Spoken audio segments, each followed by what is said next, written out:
Bon, pour mener notre était pour bleu bas, nous t'avons collé dans blonde, bref t'avons, ben non tout, oui m'a dit les dit, finir et nous monde dit et do évangile, si oui m'a ça dit nouveauté, ça m'a donné dîner, le do oui m'a do pour imitation de Jésus-Christ, oui m'a néon, oui m'a néon,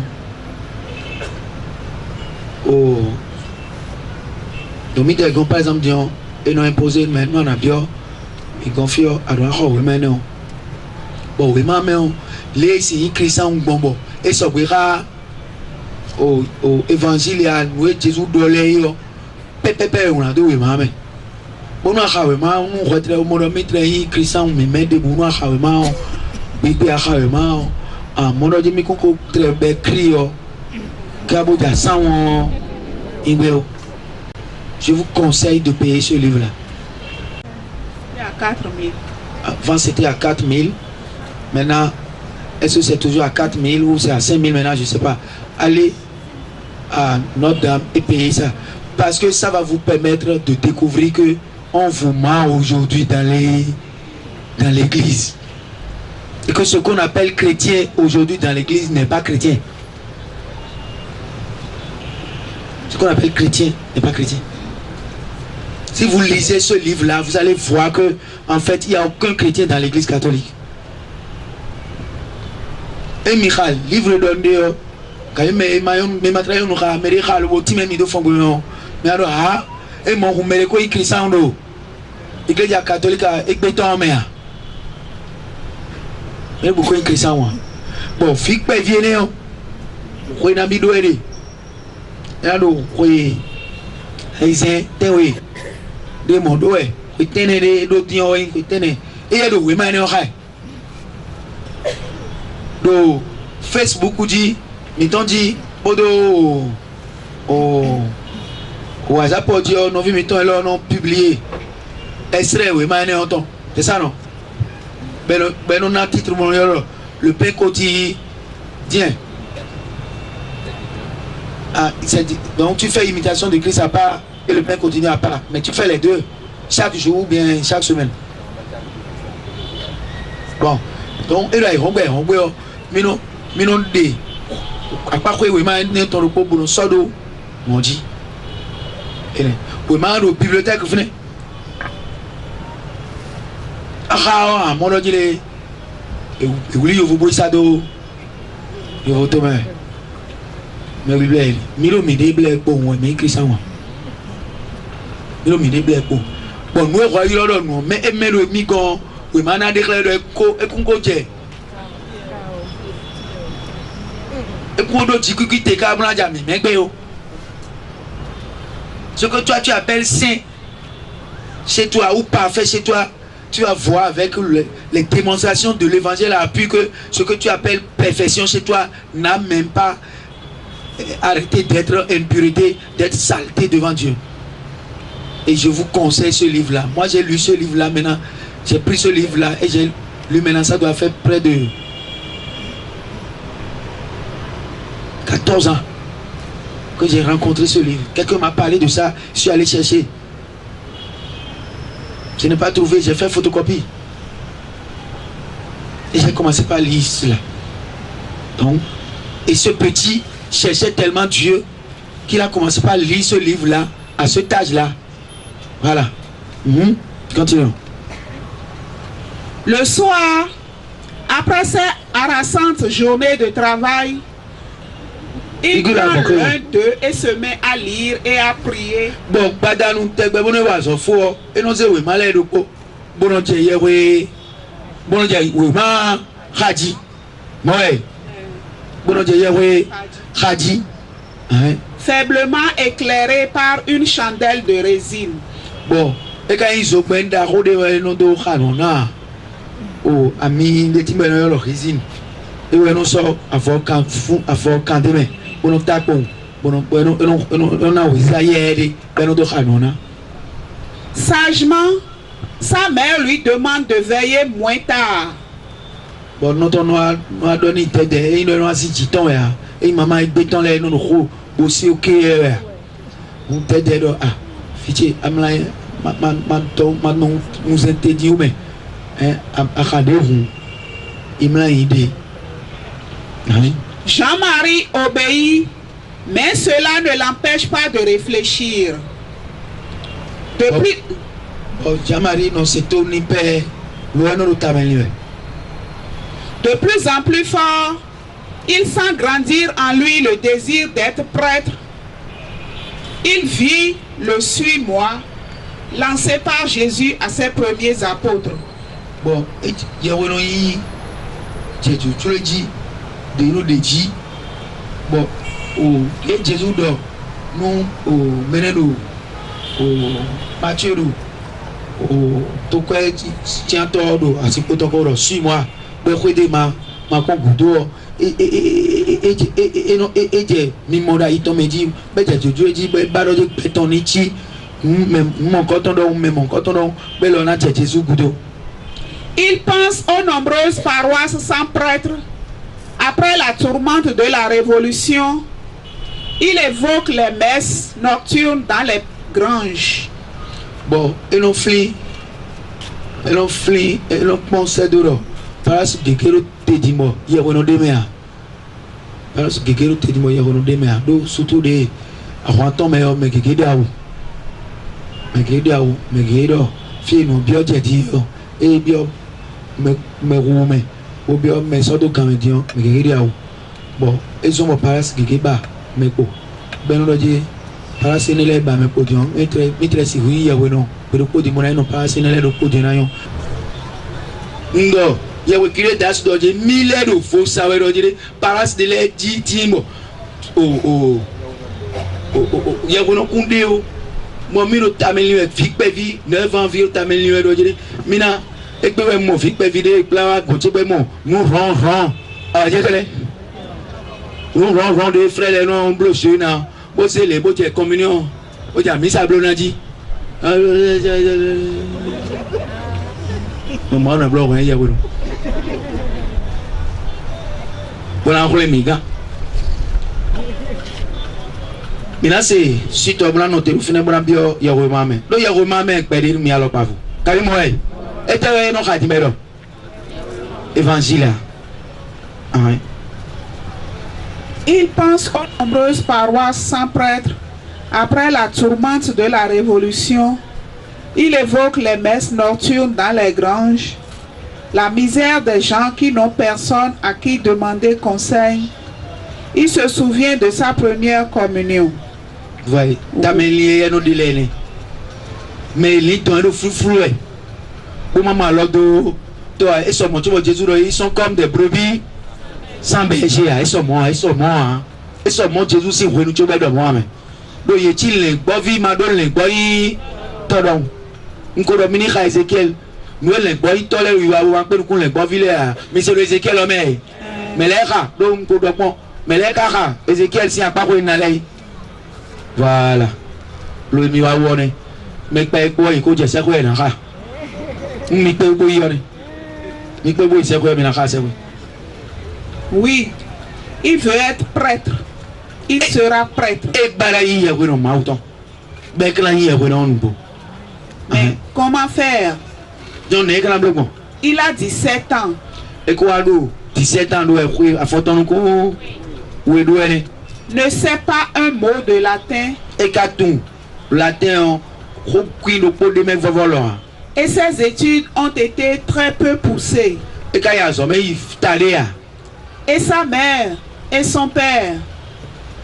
Jean-Marie parle d'abord à sa mère. Il y a confiné notre local, il y a Kamene, et quoi il le roi nous notre roi. Celle-ci pleure de joie et serre son fils dans ses bras. Et vivre le yakabe et Jawakabo y a vidéo le classique nous viton pour finir d'awame pour finir à mon fia. Hein? Na awate ou? Na dia toto ne to ba awate. Mais gars Rémi. Mais gars Rémi. Oui, Dieu m'a mis le misé.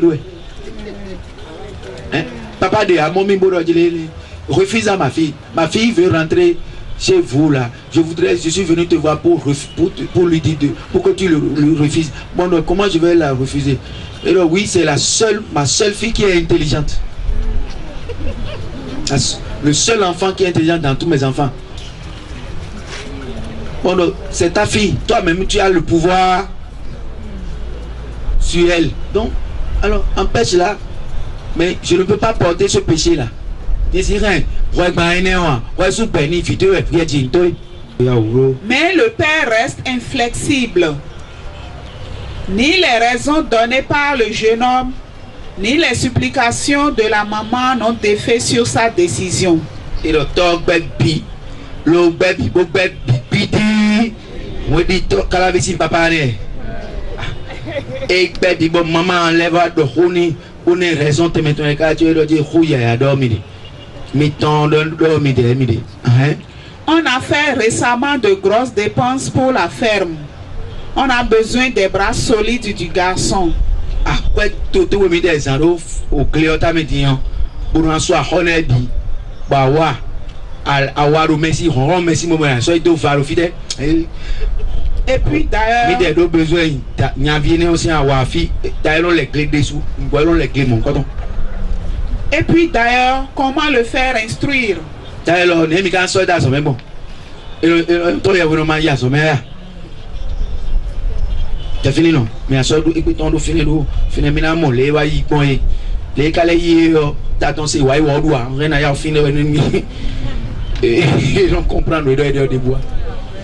Jésus est le tour et dit et oui mais non c'est tu veux c'est mais tu non so y a que tolo na lo pafo dile so ya we Teresa Jésus ya pas voir ton mot tolo na o me ma di ya so me kwa ta fo et c'est ipon nous ayons là regbe we ko ni ben menewe ka so docteur de l'église courant de rodon mais tu média c'est roton ya pe amen ta ouais non c'est cerveau. Mais les gens c'est autant. Alors dire que mini méditer une délai. Lundi voyez. Alors qui peut me petite révision? Petite révision. Non, le lundi aussi, on vous avait dit de méditer des choses non. Ou bien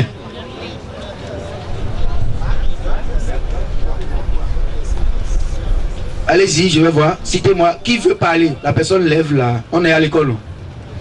Hein? C'est vrai qu'il n'y a pas ici maître, mais on lève la main quand même. Qui veut parler? Pour nous dire les références. J'ai dit qui veut parler? Oui, c'est moi. Marc 9, verset 23. Marc 9, verset 23.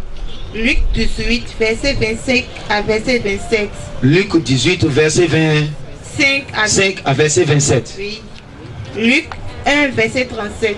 Luc 1, verset 37. C'est fini. On commence par. Donc, comme tu as le micro, tu nous lis le premier passage. Marc 9, verset 23. Jésus lui dit, si tu peux, tout est possible à celui qui croit.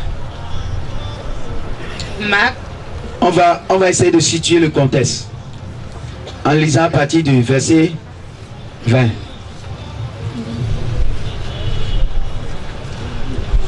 Marc 9, verset 20. Ils le lui amenèrent. Dès qu'il vit Jésus, l'esprit se mit à agiter l'enfant de convulsion. Ça dit, il y avait un enfant qui était possédé et le démon le faisait tomber dans le feu, dans l'eau, dans toutes sortes de choses. Et les parents ont amené l'enfant aux disciples de Jésus pour que l'enfant soit libéré. Mais les disciples n'ont pas pu libérer l'enfant.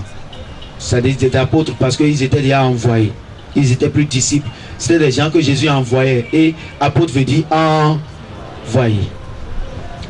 Celui-ci. Notez. Donc, après cela, ils étaient en train de discuter et le papa ne comprenait pas pourquoi ils n'ont pas pu. Et il y a la population aussi, c'est devenu une sorte de tollé. quand Jésus allait et est tombé dedans et leur a posé la question, de quoi discutez-vous? Bon, nous devons dire les papas de bon, Viton, il y a un Toyani, il y a un Zinde, au sommet, il y a un Zinde, quand il s'y met. Ben, nous l'avons dit, bon, vous pouvez nous dire que vous méditez, tant qu'on entend pas, ouais, mon Jésus, si, mais les aides de l'apôtre, bon, il est là, il non concret, il peut bon, bon, et robot, mais bilo dit ah, quand il tombe, le fit dit, mais m'a tolé, ben toi, on robot. Et il voit le terminal hier au roi, tu m'as donné, il nous m'a ou, tu m'as donné, il nous nous moi il compte m'a ou tombe à la paix ou pédé quoi. Donc, moi, il non, mais à quoi on a pour le bout de roi, tu l'es, c'est nous. Et moi, et l'amour fera le reste. Il y a un nommé, bon, il y a des déwis, il y a un bleu, nous avons peu bon, bleu, nous voilà.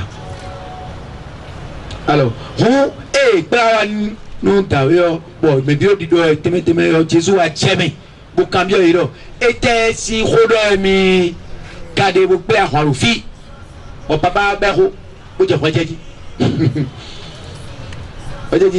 c'est mon enfant, c'est mon enfant. Vite, bon, disons, nous non son temps, on a des temps, on a du sidi, on a du matedi, on a du mais coucou là, bon, car ça vaut nous d'éviter les. J'ai prié tes disciples de chasser l'esprit et ils n'ont pas pu.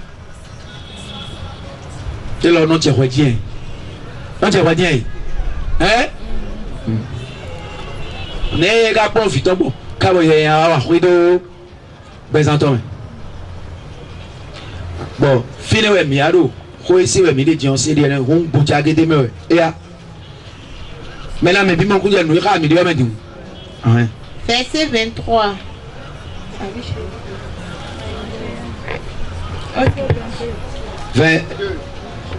Celui-ci tomba par terre, se roulait en... Mais on doit donner la bicouille. C'est pourquoi il dit... On doit donner la bicouille à... C'était midi. Vers Bessie. Oui. Hein, en l'école il vient ouais. Tu comprends nous dit, nous doit aider le faire, il comprend dit. Verset 20. Ils le lui amenèrent. Dès qu'il vit Jésus, l'esprit se mit à agiter l'enfant de conviction. Bon, Jésus le Nicolas, Nicolas ni boy plavio ni bon. Eh, yo do fio mais on monte Jésus trop le bon et noué mais le bleu fio blodi. Mais mon ya rodi mais conviction ouais il est no jet train. Dieu c'est ça la conversion. Celui-ci tomba par terre. Bon, il y a vieux se roulait en écumant. Bédier, au bibi, comme dit, t'es tout dit. Écumé, c'est sorti les baves de la bouche. Écumé. Bédier, t'es tout dit, faut ton pleur, tout c'est nous m'a dit. Verset 21. Jésus demanda au Père, depuis combien de temps cela lui arrive-t-il? Il dit, depuis son enfance. Bon, Jésus camion, papa, si vous êtes nous, caro, Bible,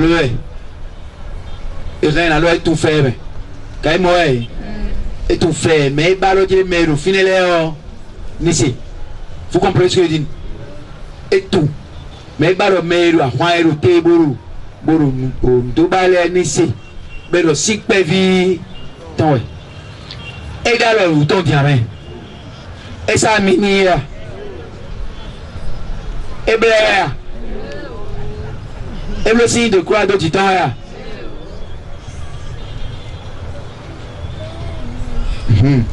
Verset 22.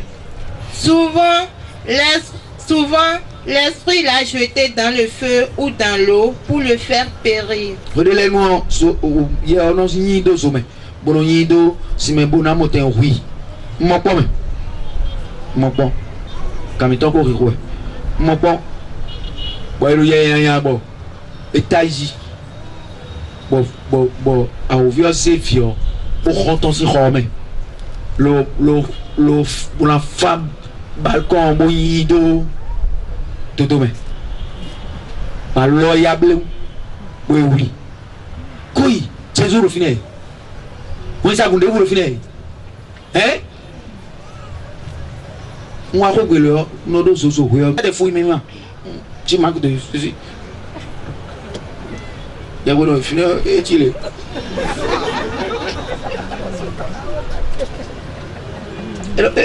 Et là, je vais faire ton call différentiel. Moi, là.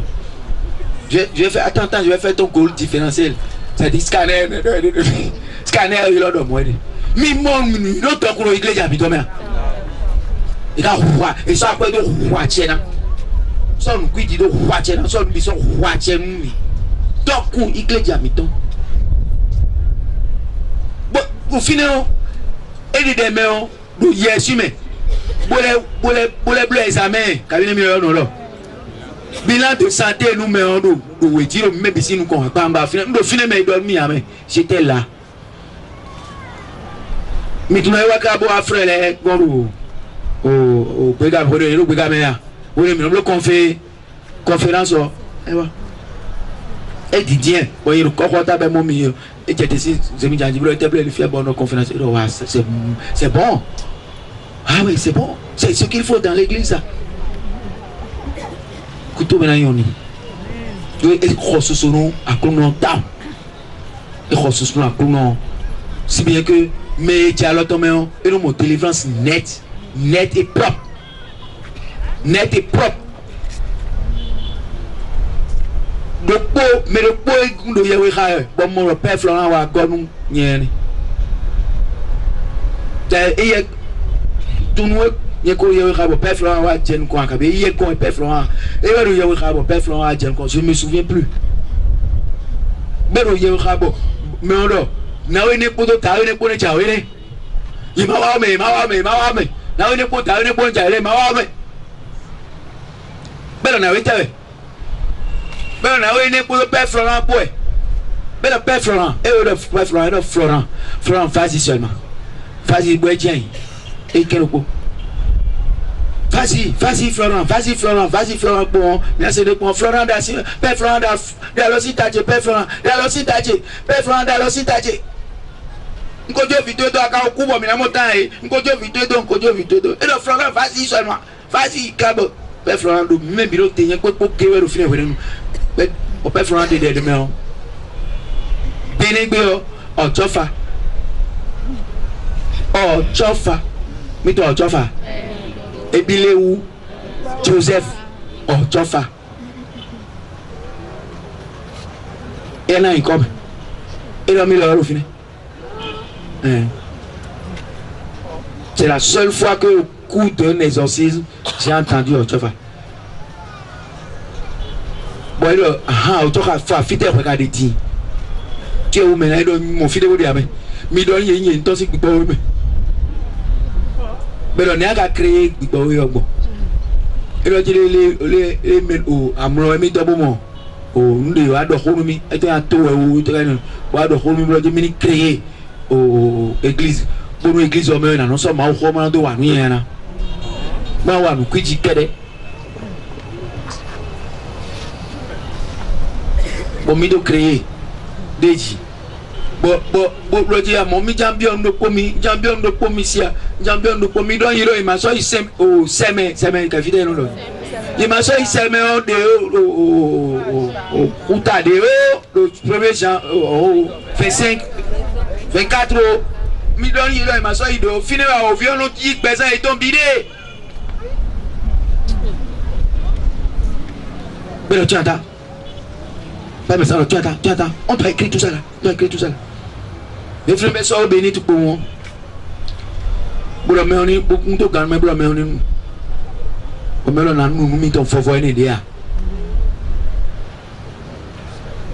Alors, nous voyons, tu as mis ton aussi fort. Et là, tu entends, l'église ne sait rien de tout ça là maintenant. On doit écrire tout ça. Et toi, on dit au coup de toi. On doit écrire tout ça. Que l'eau bénisse, c'est le sang de Jésus. Mais les gens nous commettent, nous avons béni les gens, mais frères, et quand on sort Bodana, on sort béni Bodana, quand Jésus-Christ m'a conduit à tout dit. Nous avons besoin de puissance de Christian catholique à quelques siècles, no vitile you get the power mi le do ma se e chaque fois mi do mo le pon yes se no kwa ti a ko mi ba so ri ni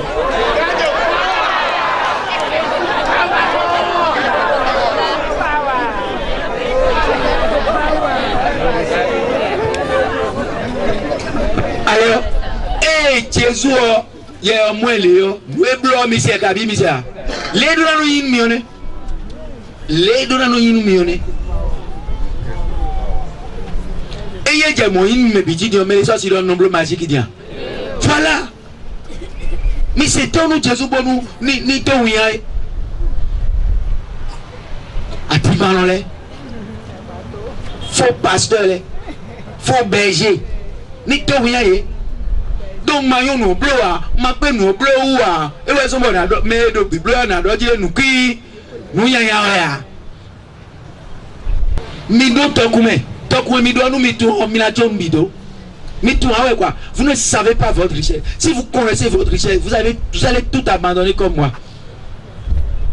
si vous connaissez votre richesse en tant que chrétien catholique puissance de mi do ronron de mi do do chrétien catholique do maria si vie mi ou toi mais non litanu dans si vie so oui comme j'ai rate je suis pressé no pressé nous mi no pressé do tami tome mi de so mi no pressé per rami on afio atino pour aller dit au train d'eau et doit aller au tolé au côté donc au train d'eau atien bon ça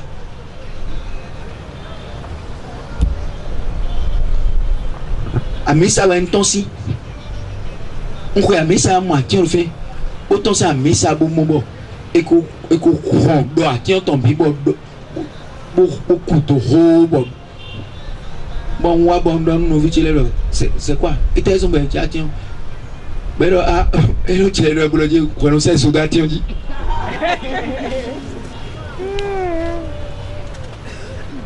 mon non sait souda tiens dit donc ça veut dire que moi aussi vilain nous nous alors tu vas tout le bien du wa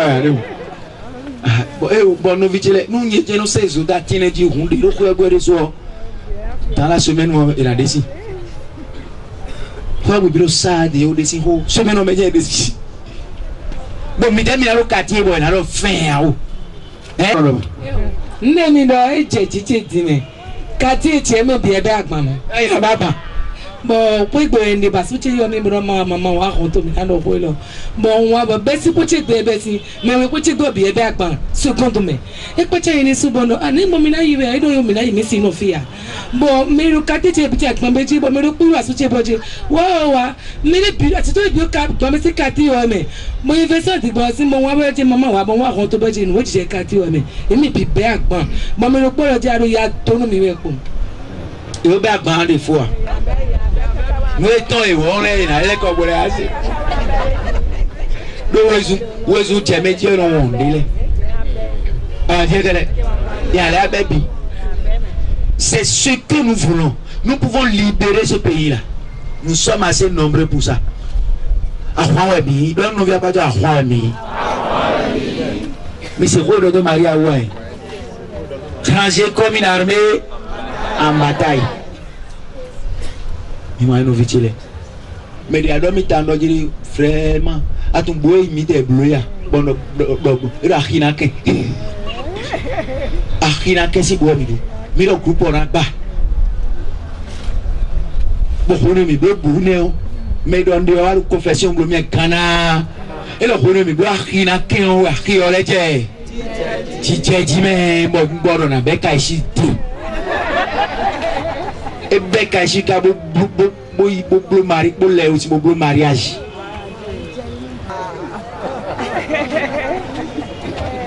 bero mo bo kona le sia e we Jésus do jide kanoni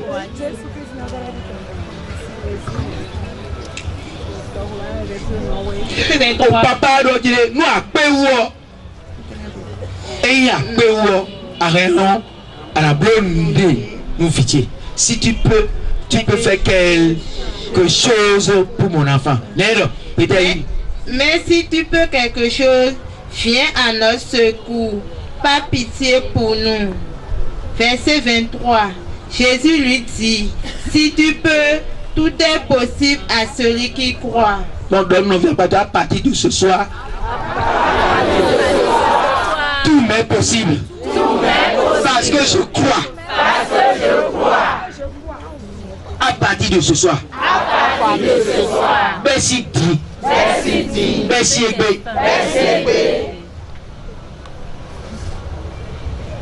Glodendi nous dit. Et le MACA écoute Dieu. Pensez. Et le MAMOA écoute Dieu. Promets-le au Paul de mon sédo.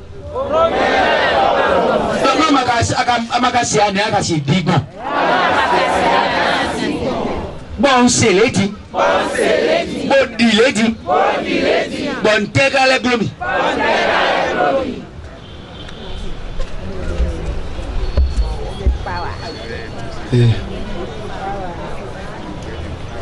Tout m'est possible. Car moi je crois. Et le dit, nous déboussi gomme dinois, nous Jésus donne, Jésus est cadeau mon meilleur.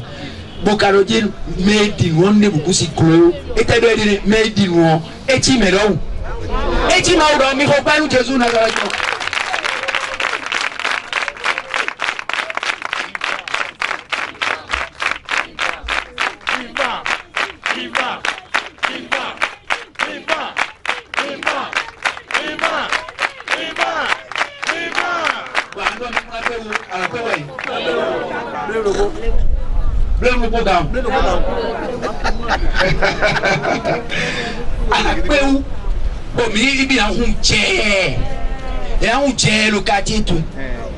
Tu peux déplacer les montagnes vite fait. Ordonnez les montagnes, mettez-vous à genoux et mettez-vous en rang. Mais bien, dans le bras, fixe, couvrez. Cadavre.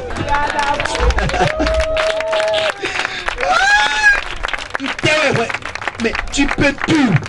Je dis que tu peux tout. C'est Dieu, le Tout-Puissant, qui te dit que tout est possible à celui qui y croit. On est d'ailleurs. Aussitôt. Verset 24. Aussitôt, le père de l'enfant s'écria, je crois, viens au secours de mon manque de foi. Et tiens, qu'on est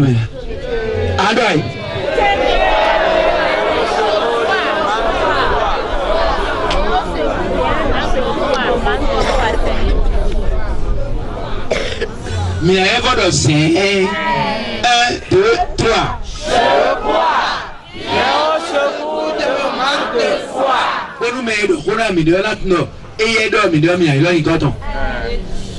Seigneur Jésus de Nazareth. Je crois, viens au secours de mon manque de foi. Bon, c'est fini.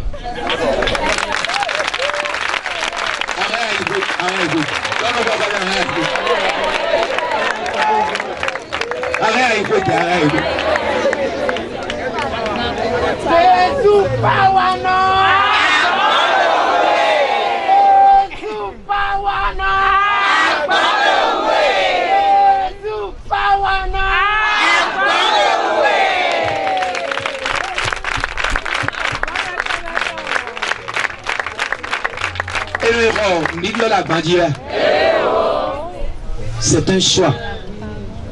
Donc, c'est un choix. On choisit de croire, on choisit de ne pas croire. C'est un choix. Croire, c'est un choix. Un choix et non payant. Un choix qui ne demande aucune responsabilité. J'ai expliqué déjà pour dire, celui qui croit, c'est celui qui se déresponsabilise et qui rend responsable Dieu.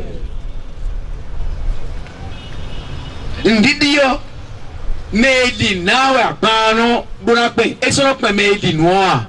Nundi Nuedo Gene, Wina blow. Oh, ainsi que par exemple, il y a cet accord.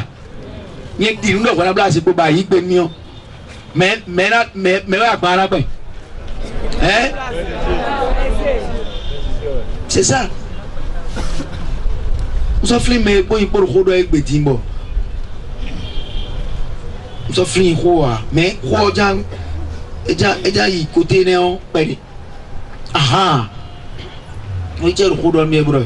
Mérido, mais non, ça crédit. Ah, il y a que. Bon, mais le rodo, ça crédit, Nabil. Mais vous voyez, nous, crédit, on a. Et là, 6 ans. Ah, il y a que.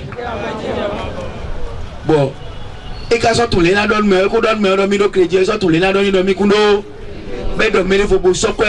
Et le sacrédit, 1000 francs, mais ça comme il va 12, oui, c'est-à-dire, il faut crédit, il va crédit, mais beaucoup de numéro, mais vous voyez, mais Donado, mais non, ça crédit, et dit rien. Et vous avez quoi, tu as même pas raison. Ça dit, nous, à dire non, pour un account, à Tchando, ils ont qui quand tu es à dire nous. Mais tu as dit, moi, pour les catholiques, à moi, finalement. Non, mon médecin dit nous, pour les autres, bah, Donado, si c'était média, il y a un catholique à nous, mais c'est un immoron derrière. Mais dis-nous, constant, vous finir. Nous, nous disons, tabac de boutière de bois, dis-nous, à tabac faux. Et nous disons, nous, mais pour les pour le tabac, tu as un tabac de naïf, mais dis-nous, on a bien tabac. Est-ce que vous pouvez comprendre ça? Est-ce que vous pouvez comprendre cette technique-là? Nous disons, nous allons quand on peut prouver. Oui, mais nous disons, nous allons prouver nous. Mais dit nous mawo, eh bien mawo ni prouver nous mi do mi ka do raison moi dit nous. Boaji. Ko yan bo mi demi comprendre aussi de ba.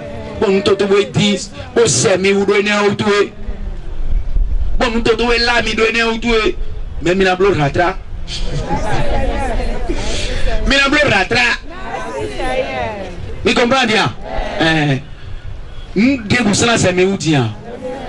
Akuno nyo ye di nweme bodalo siu enwi yan du mwede me hu en susu yo ho nwede me hu mo yo do nwe ah bo yan de ti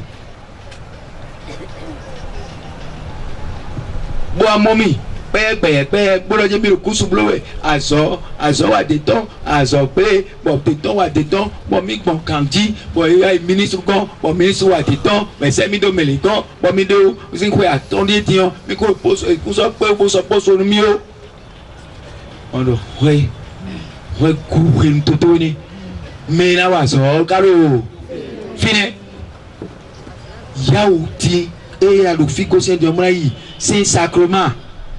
Badon Jésus le dit couche mi blo bio bibla colito a content ah yere tagba mi jete meto e bio mi agli mi do fineti dion bi kuira lo ton me couche mi ton foro fine et après bon et après tu vas te coucher oh il va mi la tadu no la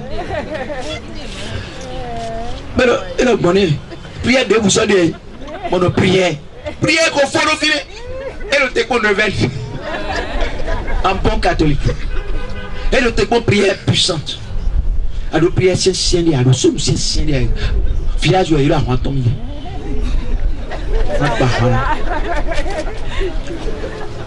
bon Dieu à nos prières de bois on doit te la carrière on doit dire oui c'est ça qu'on boit le loin oui double l'école même bien na ido go si fi na ido ti même tu no je na lo prière de les bleu on a lo prière de et a bleu mo fo na mla yin lo sa fo to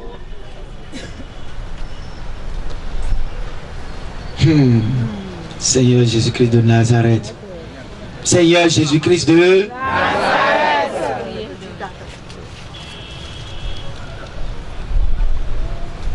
poso.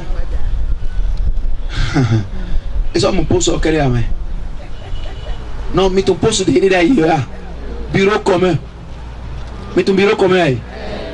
Mais là ça biki tu fille.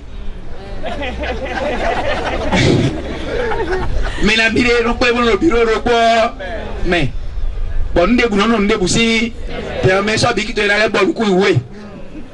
Alors ara mo mi on ça biki tu. Et kala si donc. Ah Dieu que Tiens, et des fini, des bureaux communs pour les shadows, bureau climat, le bureau nous climatisé. Mais toi, ce qu'on a mis sur mon climatisé, traînant à soi. Fille, mais le pot de climatisé. Seul de bon, beau fort de peau. Et nous, à nous, beau fort de peau, c'est un rond. Beau fort au physique. Physique cocktail. Nous posons un rond. Mais pas dire des bonnes. J'ai mis bon man. À partir de maintenant, vous savez que tout est possible à celui qui croit. Et comment il faut croire? Déposer au pied du celui qui est capable, celui qui peut tout, celui qui est tout puissant. Et se retourner tranquille. Aller dormir, manger ce que l'on veut, célébrer déjà la vie. Toi, tu vas célébrer? Oui. Tu vas célébrer ta victoire. Mais dans la donne dit et si vous doit garder. Anamon nous si vous doit dire. Tu peux pas bon. Attends boy kala hamu fia. Et si hamu mine. C'est à quel honneur et jawi. À mon honneur. Ah Dieu. Je crois que nous allons expérimenter cela dans la semaine. Oui. Comment je vais croire? N'engrandis bon, à tout demain. Quand des mots, mais oui, Didi.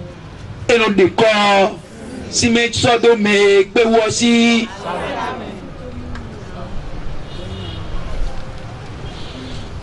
Mais le pot de fit d'inaugurer. Mais doit faire qu'à si marcher le foyer tia. Bon, ainsi, peu dimbo. N'y'en a les quoi, t'es un méga rodo, ou y'en a ma wio. Méga rodo. Oui, anima roumeo. Ah, Dieu. Est-ce que problème ça dit? Bon, t'as échanger bio. Un soldat si nous Jésus dit, nous dit alors pas néomé. Disons, est-ce que n'allez moi soutenir les débats d'ailleurs? Mais là, maman tel quoi là? Tite.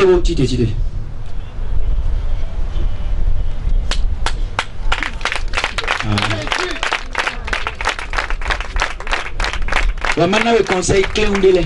Ah Dieu que ma va au coup. Je papa a donné. Bon mon mine de village si. Ah Dieu que.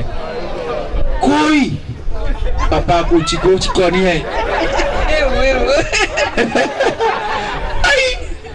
Oui. Oui. Rien.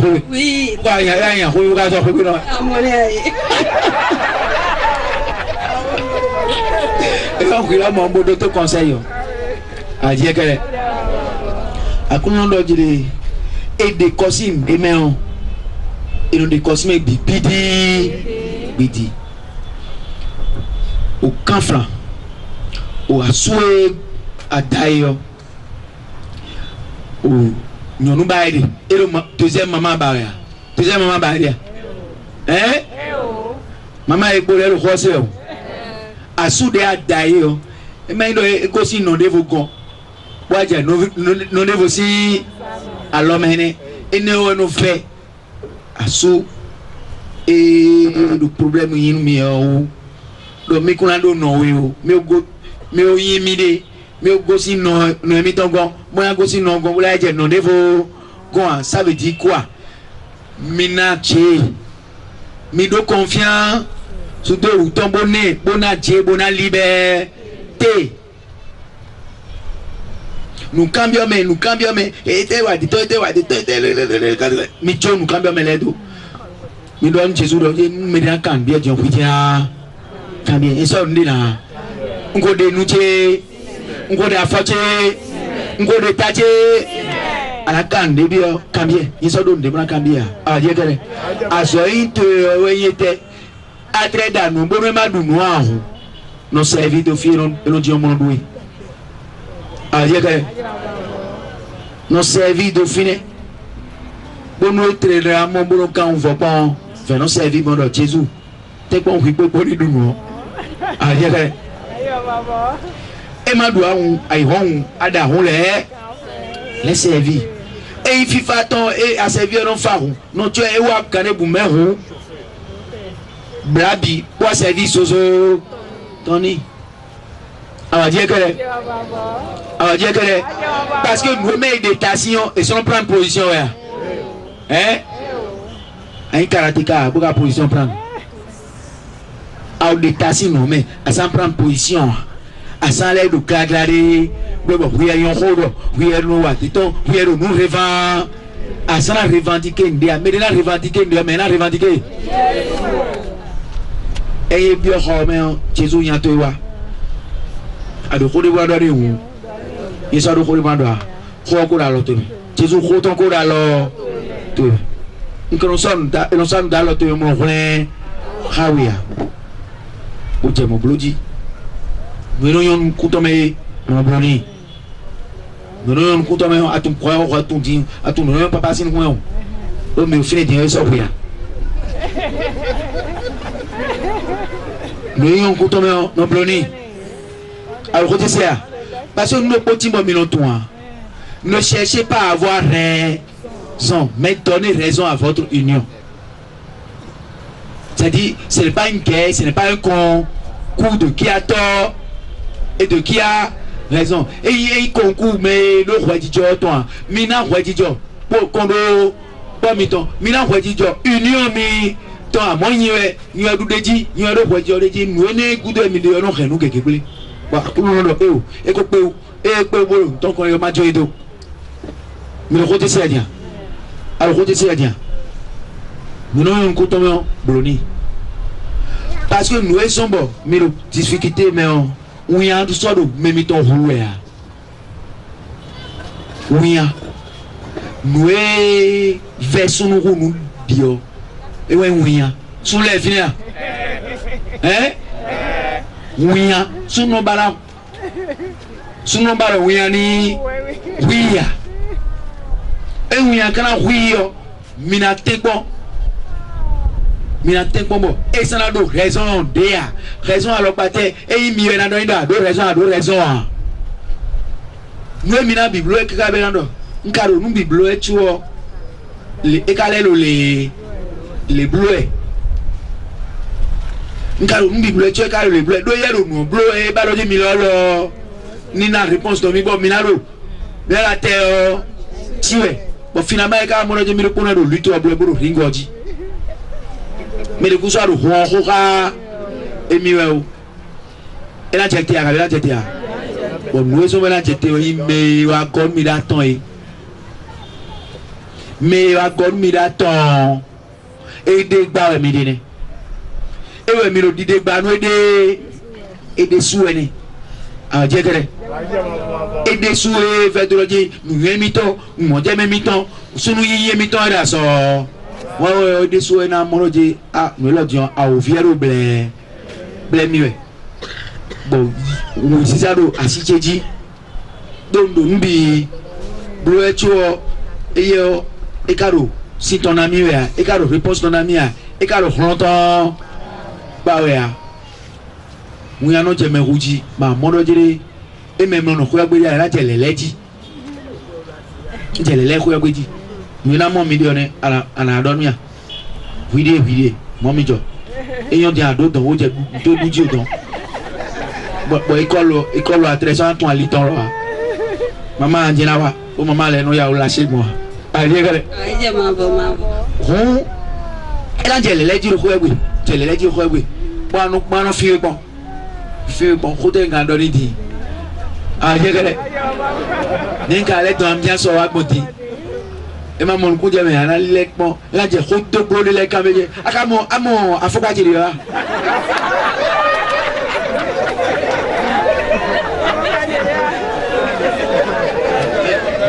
Là, on vous doit qu'on déroule d'ailleurs. Jamaïque, à confier à l'autre, faut pas doigt. Pour qu'il appelle moi, faut pas. Ça dit, il cherche à engager la conversation. Oui, on dit oui. Mais on oui, on toye. Mais c'est bien. Ils n'ont pas la douille. Ils n'ont pas la douille. Homme fort, il est tébé. Mais mon coup de médias. Et il va me dire non. Le bloc qui doit courir au Cameroun. Et mieux à dos. Si pays est le roi, ça boule. Délai bablo. À mon oui, on dit oui. Mon coup de médias. Et bon, il a dit, les ladies, d'ailleurs, nous y a un coup d'ailleurs. À mon avis, il y a un coup. Mais la pâtière. Ah, il y a un coup de pétard. Et quand il est tombé, il a coué, il faut filer.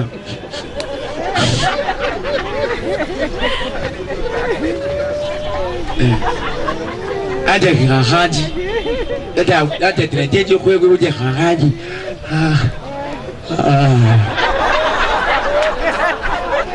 Ah, direct. Tu as rendu Jésus. Tu as rendu Jésus. C'est encore même à photo. Ah, c'est bien. Ben, c'est bien. Ben, les bien photo. Jésus.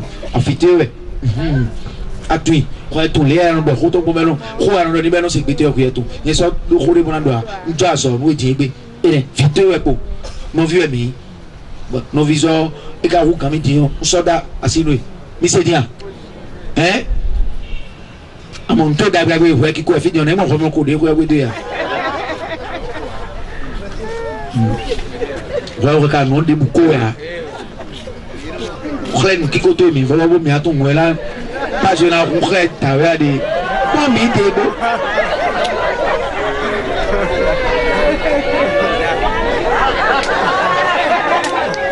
et tu connais donc ne viens pas te dire le Seigneur connaît ton problème. Alors laisse-lui le problème, il est le spécialiste de ton dossier. Alors il y a un cours à quête de power. To change the yans. Il doit pouvoir avoir un couvrier. Il va me dire que c'est bon. What do you croire? S'il vous plaît, le fidèle, ça a un coup.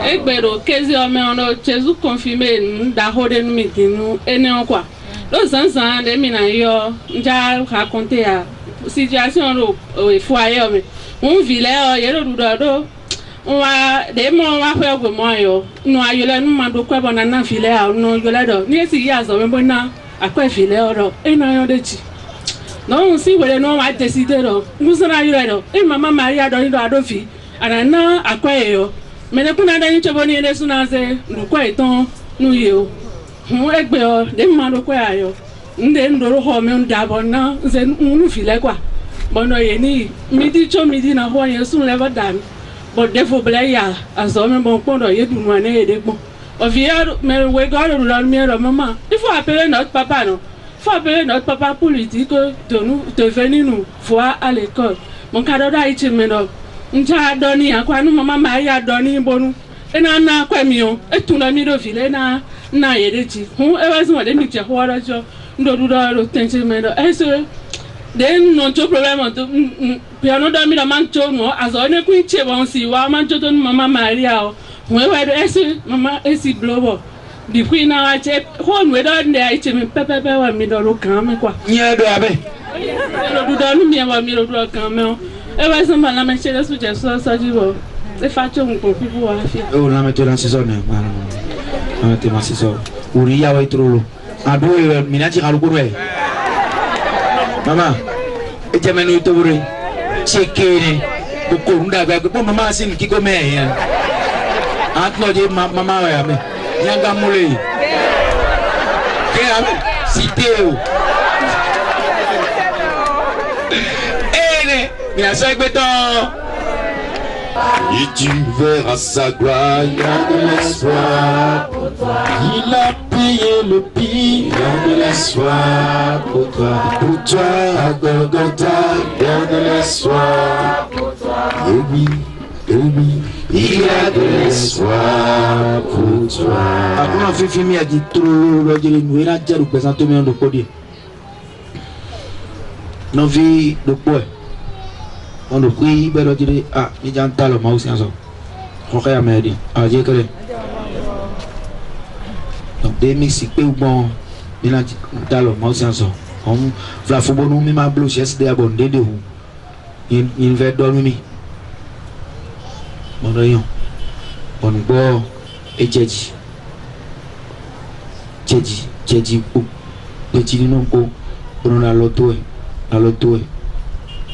Quand quoi il est à nos affiches bon Dieu mais quand quoi déjà peut-être on dit qu'on ne peut pas et quand il y a les deux filets ni cadeau ni cible ni déjà vraiment ni doit y a pas à intensi doit ni déjà mali mais on nous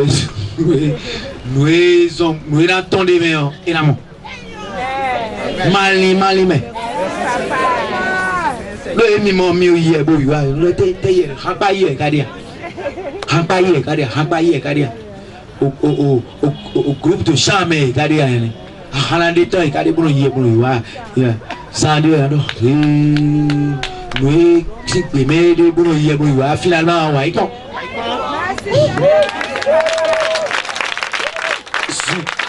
Jésus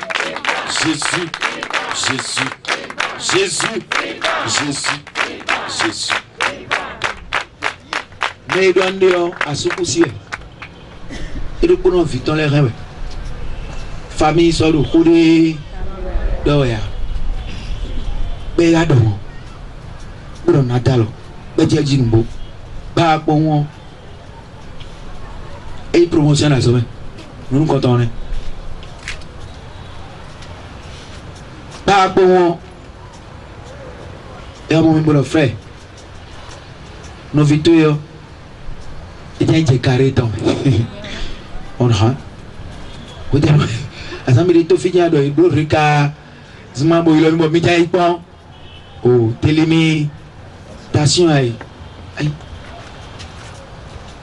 Susan bi asegwa hona me do ndio e do mi na ipo télimitation i 3 mois ba do mi lo mi jai go si fi mi de mlaje carré mi to bono yo me ka ba Jésus aussi parun we oui we ni ba do ho me ka ba pa to no de blue mo no blue ça de pon la blue tan de pon frère ils vont nous quoi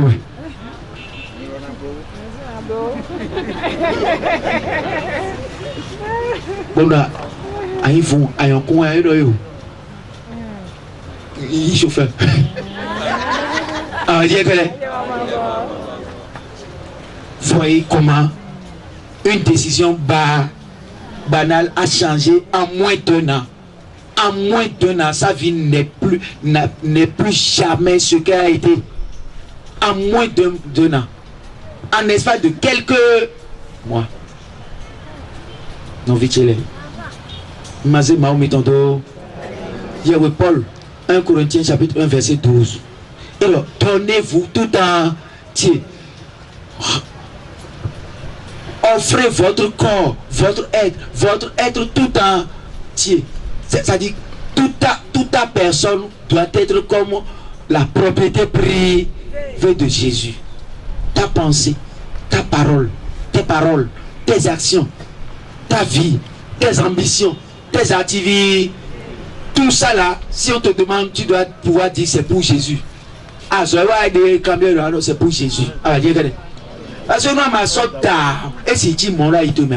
Nous allons bloquer, c'est pour Jésus. Mais et tes pensées, ah, mes pensées sont pour Jésus. Mes actions sont pour. Et ton argent, ah, mon argent est pour Jésus. Comment mon argent peut être consacré à Jésus? Et moi, je vais manquer de quoi? Jamais. Mon argent est consacré à Jésus. À quoi tu as une sorte d'âme, Jésus? Bah, quoi tu as Jésus, c'est encore. Ne aichemon quoi tu es Jésus, c'est encore. Quoi n'est pas bon? On sait quoi faire. Et c'est quoi faire? Quoi tu as fait? Et quand il Jésus, si nous en sorte d'âme, Jésus. Ah, j'ai que nous nous lit, nous Jésus le bi, bah oui, sous nous là sous nous là sommes l'église à ton à la frontière, tu as un souci, souci ne les doit y je dois avoir le souci que l'église se relève, que l'église redevienne ce qu'elle a été, que l'église retrouve ses lettres de noblesse, sa place de reine. Mais le Haïti, il y a un sens à bien, hein? Il y a une puissance. Bon, nous, nous, disons, nous, nous, nous, nous, nous, tiens. Nous sommes dans le bon, nous doit piquer. Et là, des médias, Jésus s'est dit, et là, dans le mais, et là, aussi, ça me bon, sans routier, ils sont dans Jésus, vous propriété privée, Jésus, dans le non tien. Jésus n'a pas de quoi comme le moment, route sans nous, il y a route, et non, tu routier, donc. Et où alors, ils sont dans Jésus, mon Dieu, ou alors, akuna lo de aso wa lo to bi so do kata ti bo wi wa to bi ole anu ta lo mi gbon e lo mi te ti po bo no ku ka mo akuna na lo je ti on wa lo to le bi ku yo e na do mu azen de bo na do mu atreze to le so na do mu ba ko to alors Jésus si encore ça veut dire que nous à ma ko mais de le fit bo yi ma ko me nu ko ton de lo ni o ri Jésus bon tout bon lo tout Mero, le toko, et qu'on soit chef service, Mero, fidèle, et qu'on ait une promotion. Mon Dieu, non, parce qu'il a intérêt. Ah, le Seigneur a intérêt à te promouvoir. Bon, frère de Mimé. Bon, et il s'allait dans le trône, frère. Et puis, il s'allait, bon, normalement, Jésus, ton sojo, moi, Jésus, c'est un soleil. Mais chaque fois nous appelons ouais Jésus autant et non dessin ouais tout le monde dit si ça doit autant ça dit ainsi ton pauvre vite ton pauvre dit ben tu me le dit bah bon et va dormir me dire frère on vient de me nommer chef service jeune chez Jésus tout est possible chez Jésus les jeunes sont chef service ils sont directeurs ils sont payés chez Jésus gon yo pas voulait ou non duka noema et pas si choro file voir un choro Jésus gon toutes les personnes que j'ai vues s'investir et montrer qu'ils sont une comme la part de Dieu la part réservée à Dieu bon mesdames je suis réservé à Dieu mesdames je suis réservé à mes pensées sont réservées à mon Dieu mes pensées sont réservées au nom de Jésus de Nazareth. Mes paroles sont des paroles réservées. Mes paroles sont des paroles réservées. Je ne peux pas les gaspiller. Je ne peux pas les gaspiller. Retirez au réservé, ouais. Et comme réservation est donc. Nous sommes si rien quoi. Nous sommes si de rodé pour rien. Retirez quoi. Retirez à Teddy ouais, à Teddy ouais, retirez le boulot. Ah, quoi dit donc on dit roter le bolboli. Nous sommes si dans l'oya. Nous sommes si dans boloa. Trabalo maou pour le sérieux. Parce que nous nous tous si nous t'aimons ronron. Parce que nous nous tous si nous t'aimons ronron. Nous t'aimons tous si nous t'aimons. Ou alors c'est réservé déjà. On y m'a donné Kundero ou alors que le monde n'attende rien de mes actions. Mes actions sont déjà réservées. Privé. Domaine privé de Jésus. Mon argent, mes biens sont réservés. C'est écrit réservé pour le roi des rois. Réservé pour le Créateur. Moi-même, ma personne est réservée. Mais c'est ça, Saint Paul nous a dit dans Romains chapitre 1 verset 12. Ça dit, nous sommes la part de Dieu, totalement consacrée, en esprit et en vérité. Consacré, totalement consacré, réservé pour Dieu. Adalo, tout Adalo Maou. Je suis réservé. Bon, à Ovis Béni, bon, Milo, je suis réservé pour le roi des. Pour Jésus-Christ de Nazareth. Milo, moi, et à nos sœurs, pour le couteau, il y a un peu. Alors, je salue les réservés ce soir. Les réservés de Jésus-Christ de Nazareth. Les réservés de Dieu le Père Tout-Puissant. Yahvé Sabaoth. L'Éternel, le Seigneur des armées.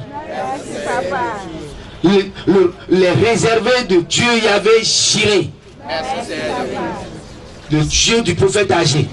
Le Dieu qui pouvoir. Vous êtes des réservés du Dieu Shaddai, le Tout-Puissant. Du Dieu Shama, l'omniprésent. Il y avait Shama. Il y avait Rapha, le Dieu qui guérit, qui donne la santé. Je suis réservé. Pour le roi des rois. Le roi de l'univers. Je suis réservé. Le roi du cosmos. Je suis réservé. Je suis la part privée de Dieu et moi. La part réservée de Dieu. Quand à Mauton, assis-nous quand à Mauton. Assis quand tu es viré, il fait hier. On veut dire, Jésus béné mito, mina mitine, mais à ça, béné là. Mais ça béné les gars, nous lundi, bon, bien, une semaine de Bessissa. Une semaine de Bessissa. À dire que c'est quoi, merci Seigneur Jésus de Nazareth. C'est quoi, nous sommes des boubares et viviti. C'est quoi, vivant. Nous sommes des boubares. C'est quoi, mais si tu es bon, il a envoyé que les gars tombent bas. Il n'y a pas les eaux paisibles. Il me conduit vers les eaux paisibles. Il me conduit vers les eaux paisibles. Il me conduit vers les eaux paisibles. Et restaure mon âme. Quand je marche dans les ravins de la mort, je ne crains aucun mal. Car tu es avec moi. Je suis ta part réservée. Tu parfumes d'huile ma tête. Tu tresses devant moi une table en face de mes adversaires. Et ma coupe est débordante. Le bonheur et la grâce m'accompagnent tous les jours de ma vie.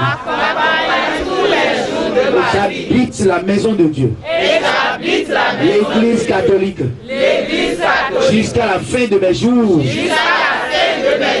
Amen. Alléluia. Au nom de Jésus-Christ de Nazareth. Et Dieu, I get the power.